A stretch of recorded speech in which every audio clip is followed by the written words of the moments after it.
9살 인생, 풍뎅이 영감. 골방 철학자의 말대로 속물이 오직 백 채울 궁리만 하는 인간이라면 대번에 속물로 떠올릴 수 있는 사람이 한 명 있었다. 그는 내 9살 적 여름이 저물기 직전까지 산동네에 심심치 않게 분란을 일으키던 풍뎅이 영감이었다.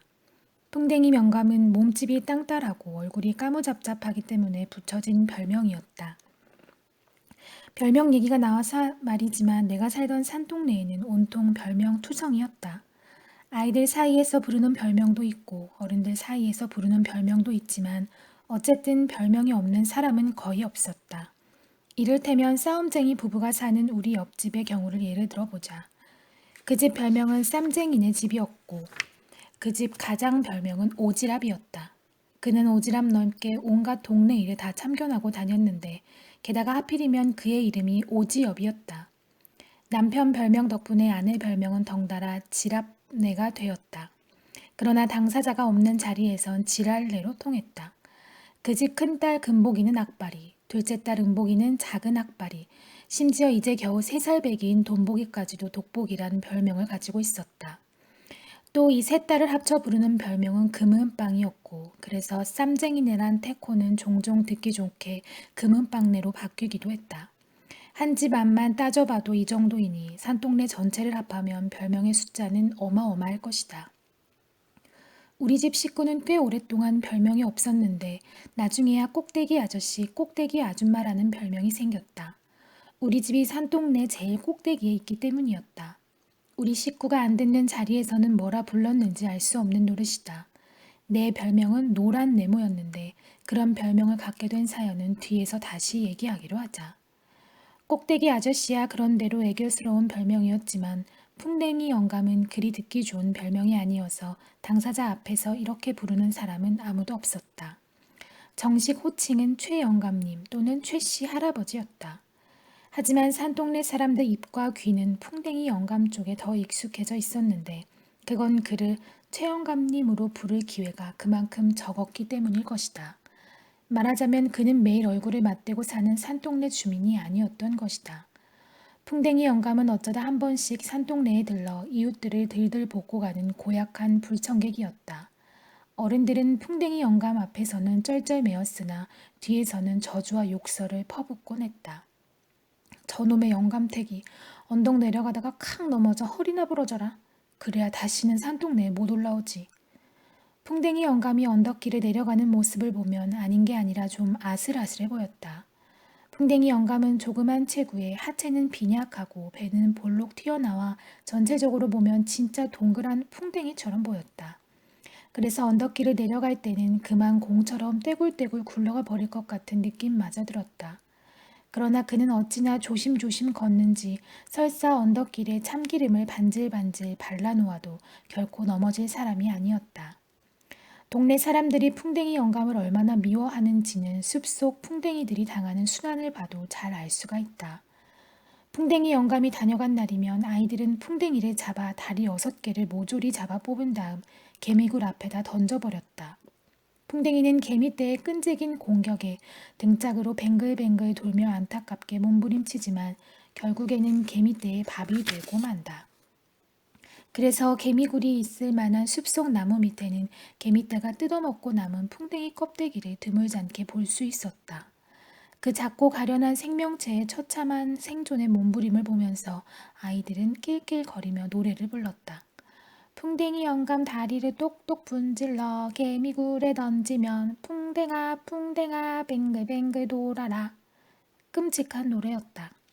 아이들은 때때로 잠자리 꽁지에 풀줄기를 꽂아 날리거나 돋보기로 개미를 그슬러 죽이는 식의 잔인한 장난을 즐겼지만 풍뎅이를 죽이는 장난은 특히 소름이 쭉 끼칠 정도로 잔인한 장난이었다. 내가 보기에 그것은 단순한 장난이 아니었다. 풍뎅이 다리를 하나씩 하나씩 잡아 뽑을 때 아이들은 증오심으로 가득 찬 표정이었고 몸부림치는 풍뎅이를 보며 노래를 부를 때는 희열로 들떠있는 표정이었다. 아이들의 이런 잔인성은 물론 죄다 어른들이 심어준 것이다. 산동네 어른들은 대체로 말씨부터 매우 거친 편이었다. 이를테면 아이가 어머니에게 군것질할 돈을 달라고 칭얼대었다 하자 어미 입에서는 대뜸 이런 독설이 튀어나온다. 아, 돈 애미 허벅지 살을 푹푹 대서 푸죽간에 팔아 다 써라. 그때 아이가 땡나발을 불며 군소리라도 한마디 했다 하자 칵 저놈의 조동아리 바늘로 쫑쫑 꼬매 뿌릴라. 이런 끔찍한 욕설이 아주 예산말처럼 아이들에게 퍼부어졌다. 이런 끔찍한 욕설들이 아이들에게 영향을 주지 않았다면 그게 오히려 이상한 일일 것이다. 물론 말씨가 거칠다고 해서 그들의 행동까지 난폭한 것은 아니었다. 술을 먹었거나 싸움을 할 때를 제외한다면 그들은 오히려 비굴할 만큼 소심하고 순종적인 편이었다. 그건 풍뎅이 영감 앞에서의 태도를 보면 잘 안다. 풍뎅이 영감이 아무리 험한 욕을 퍼부어도 그들은 잭소리 한마디 못했다. 얼굴만 시뻘개져 쩔쩔매다가 막상 풍뎅이 영감이 산동네를 내려가면 언제 그랬냐는 듯이 독설을 퍼붓기 시작하는 것이다. 그건 어린 내 눈에도 대단히 비굴하고 치사해 보였다. 풍뎅이 영감은 어른이나 아이나 할 것 없이 산동네 주민에겐 공동의 적인 셈이고 특히 아이들은 풍뎅이 영감이라면 마음껏 저주해도 좋을 대상쯤으로 생각했다. 우리가 마구 죽여도 되는 놈들을 베트콩이라 한다는 신기종식의 정의가 풍뎅이 영감한테도 고스란히 적용되었다고나 할까. 풍뎅이 영감이 산동네에서 저지르는 횡포를 알지 못한 나로서는 아이들의 장난에 눈살을 찌푸리곤 했다. 하지만 얼마 뒤 일어난 작은 분란으로 나는 풍뎅이 영감의 횡포에 공감하는 어엿한 산동네 주민이 될 수 있었다. 풍뎅이 영감은 산동네 아래 한옥 주택가에 사는 사람인데도 산동네에 두어 채 집을 가지고 있었다. 물론 지금에 와서야 어머니에게 물어 안 얘기지만 그 정황은 대체로 이러했다. 무허가 집들이 산동네에 하나둘 들어설 무렵 아랫동네에 살던 풍뎅이 영감은 재빨리 땅을 잡아 말뚝부터 박아놓았다. 그리고 얼마 뒤 인부를 시켜 집 한 채를 얼렁뚱땅 지어 월세를 놓았는데 이 월세 수입이 꽤 짭짤했던지 그는 조금씩 집을 늘려 또 월세를 주었다. 이리하여 풍뎅이 영감한테 월세를 바치는 셋방 주민이 무려 8가구나 되었고 그는 보름에 한두 번씩 장보러 오듯 산동네에 나타나 월세를 걷어가는 거였다. 물론 풍뎅이 영감 입장에서 보자면 이런 월세 수거도 보통 힘든 노동이 아닐 것이었다. 털을 잡아 불록 올려 담 쌓고 지붕 덮으면 곧 제 집이 되는 무허가 산동네이건만 그런 산동네에서 새빵살이를 하는 사람들의 형편이야 오죽하랴. 그날 벌어 그날 먹는 사람들로서는 기껏 월 2, 3천원 안짝일 방세를 못 내어 늘 쩔쩔매였고 풍뎅이 영감은 그걸 못 받아 늘 안달복달이었다. 그래서 풍뎅이 영감이 나타나는 날에는 온 동네가 시끄러워졌다. 방을 당장 빼라. 한 번만 더 봐달라. 이번이 도대체 몇 번째냐. 월말에는 꼭 갚겠다. 그러면 솥단지를 들고 가겠으니 돈 가지고 와서 찾아가라. 그것 들고 가면 밥은 뭘로 지어 먹냐. 그건 당신 사정이다. 어쩌고 저쩌고. 그런 다음 날이면 애꿎은 숲속의 풍뎅이가 10마리쯤은 장례를 치르게 되는 것이다. 부동산 소유 개념을 알지 못했던 나로서는 풍뎅이 영감이 일으키는 이 분란을 쉽사리 이해할 수가 없었다. 나는 어째서 풍뎅이 영감이 남의 집에 와서 큰소리를 땅땅 치는지 어째서 제 집에 사는 사람들이 도리어 쩔쩔매는지 이상스럽기만 했다. 이 의문에 대해 풍뎅이 영감네 월색방 주민 가운데 하나이며 그리하여 풍뎅이 영감을 베트콩보다 더 증오하는 기종이는 대단히 명쾌한 설명을 해주었다. 그건 풍뎅이 영감이 우리보다 먼저 이 집에 야하도를 했기 때문이다. 숨바꼭질 할 때도 술래가 먼저 야하도를 하면 우리는 맥을 못 추잖니? 그것과 똑같은 거야. 그렇다. 숨바꼭질에서는 누가 먼저 술래의 나무에 달려가 손도장을 찍으며 야하도를 외치느냐에 따라 승부가 결정되곤 한다. 숨바꼭질뿐 아니었다. 아이들은 숲으로 달려가면 먼저 마음에 드는 나무엔 죄다 야도 야도를 외치며 손도장을 찍어 놓았다. 그러면 다른 아이들은 그 나무에서 놀 수도 없었고 이것은 아이들 놀이의 불문율이었다. 이때 야도는 기득권의 선언이며 소유권의 선포인 셈이다. 이런 일은 물론 어른들 세계에서도 아주 흔하다. 단지 먼저 야도를 했다는 이유로 얼마나 많은 불평등이 합리화되고 있는가. 기종이는 나에게 소유권의 경제학적, 철학적 의미를 가장 알기 쉽고 명쾌하게 설명해 준 사람이었다. 분하게도 우리는 풍뎅이 영감보다 한 발 늦었다. 우리는 풍뎅이 영감보다 먼저 이 집에 야하도를 했어야 했는데. 기종이는 비통하게 외쳤다. 하지만 여기에는 분명 이상한 점이 있었다. 왜냐하면 그 누구도 풍뎅이 영감이 먼저 야하도를 한 것을 본 사람이 없기 때문이었다. 그렇다면 어째서 모두들 풍뎅이 영감이 먼저 야하도를 했다고 믿는 것일까? 자, 여기서 놀라운 일이 일어난다. 풍뎅이 영감이 먼저 야하도를 했으리라는 믿음은 나의 위대하신 아버지의 힘으로 깨어지고 만다. 실수는 풍뎅이 영감이 저질렀다. 그는 적어도 연약한 여자만큼은 건드리지 말았어야 했다.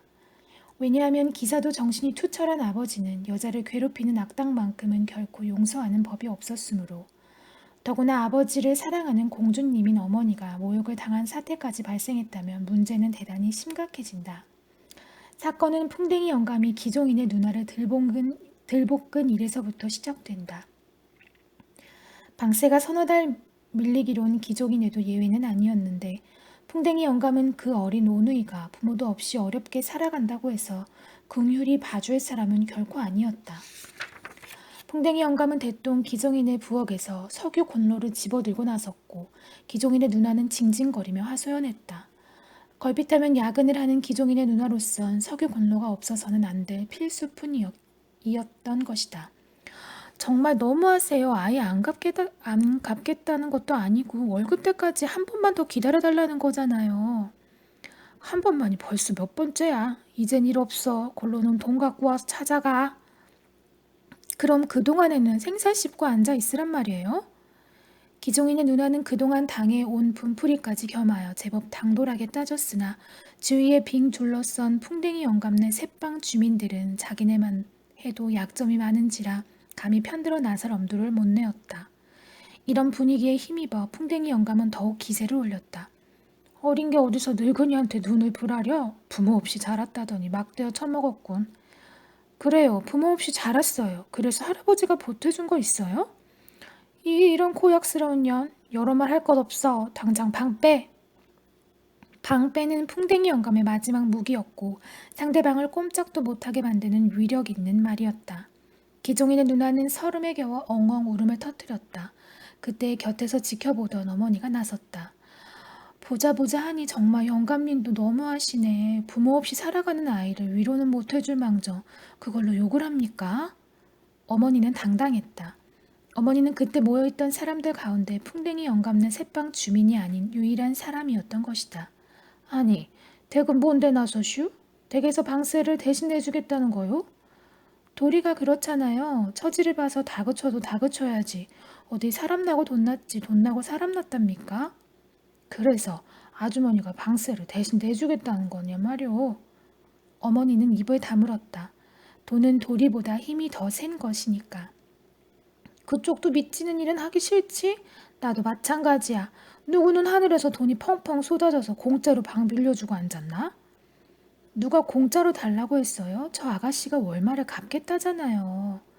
풍뎅이 영감은 어머니가 자기네 셋방 주민이 아닌 게 몹시 아쉽다는 듯 교활하게 눈을 굴렸다. 그럼 월말까지 댁의 골로를 담보로 잡아둘까? 어머니는 발끈해서 외쳤다. 차라리 그러세요. 내 원 보다. 영감님도 마음을 그렇게 쓰시면 대접 못 받으십니다. 여러 말 할 것 없슈. 앞장서슈. 댁에 골로를 준다고 했지? 이 뻔뻔스러운 늙은이가 펄펄 활개를 치도록 셋방 주민들은 죄다 찍소리도 못하고 있었다. 어서 가시자니까. 어머니는 기가 막힌 표정으로 풍뎅이 영감을 바라보다 말했다. 저기 꼭대기 집이니까 부엌에 들어가 직접 가져가세요. 그러면 내가 못 가지고 갈 것 같지? 흥! 영감은 우리 집을 향해 쪼르르 달려갔다. 영감이 사라지자 그제야 셋방 주민들 사이에서 원 더러워서 하는 소리가 터져 나왔다. 그리고 그 소리를 신호로 풍뎅이 영감을 향해 온갖 욕설이 다 퍼부어졌다. 나는 풍뎅이 영감 못지않게 이들 셋방 주민들도 미웠다. 나는 그들이 죄다 속물들이라 생각했다. 어머니가 기종인의 누나를 토닥토닥 위로하고 있을 때 나타난 거구의 사나이, 내 자랑스러운 아버지 백철홍 씨였다. 당신 왜 거기 있어? 어머니는 코맹맹이 소리까지 섞어 지금까지 일어난 일을 죄다 아버지에게 일러바쳤다. 이럴 때 어머니는 꼭 고자질쟁이 어린애 같았다. 묵묵히 고개를 끄덕이며 어머니의 고자질을 빠짐없이 듣고 난 아버지가 하고 중얼거렸다. 그러니까 그 늙은이가 우리 집 골로를 가지러 갔단 말이지? 아버지는 성큼성큼 우리 집 쪽으로 걸어갔다. 무슨 사태가 일어날 것인가? 나는 호기심을 참을 수 없어 아버지의 뒤를 따랐다. 그러자 아버지가 한쪽 눈을 장난스레 찡긋해 보였다. 아니, 넌 따라오지 마. 대신 너는 어머니를 보호해라. 보호하지 않는다고 해서 어머니를 누가 잡아먹을 일도 없을 터이지만 나는 아버지가 내게 임무를 맡겼다는 사실이 자랑스러워 어머니 곁으로 되돌아갔다. 그리고 공연히 어머니 주변을 맴돌며 어머니를 보호했다. 얼마쯤 지났을까? 정말 놀라운 일이 일어났다. 풍뎅이 영감이 허적허적 내려왔다. 물론 우리 집 골로를 갖고 있지 않은 채였다. 풍뎅이 영감은 어머니와 기종인의 누나를 향해 심하게 낯을 찌푸리더니 그냥 언덕을 내려가 버리는 것이었다. 풍뎅이 영감네 새빵 주민들도 눈이 휘둥그레졌다. 더욱 놀라운 일은 그 풍뎅이 영감의 산동네 출입이 뜸해졌다는 사실이었다.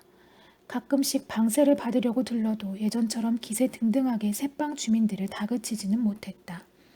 더 놀라운 일도 있다. 풍뎅이 영감은 갑자기 기종인의 처지를 마구 위로하고 동정하더니 그 온누이 방세만큼은 완전 면제해 주겠노라 선포한 것이다. 사람들은 풍뎅이 영감의 개가천선에 감탄하며 사람은 역시 오래 살고 볼 일이라고 입을 모아 말했다. 아버지의 위력은 정말 대단했다. 나는 아버지가 발휘한 신비의 능력이 몹시 궁금했다. 아버지, 그 할아버지를 때려줬어요? 아니, 내가 어떻게 노인을 때리겠니? 그러면 때려주겠다고 협박을 했어요? 아니, 그러지도 않았다. 그러면 어떻게 한 거예요? 그건 비밀이다. 하지만 딱 한 가지만 네게 가르쳐주지. 네가 앞으로 살아가다 어떤 악당과 싸우게 되면 말이다. 넌 그 악당보다 훨씬 더 교활해져야 해.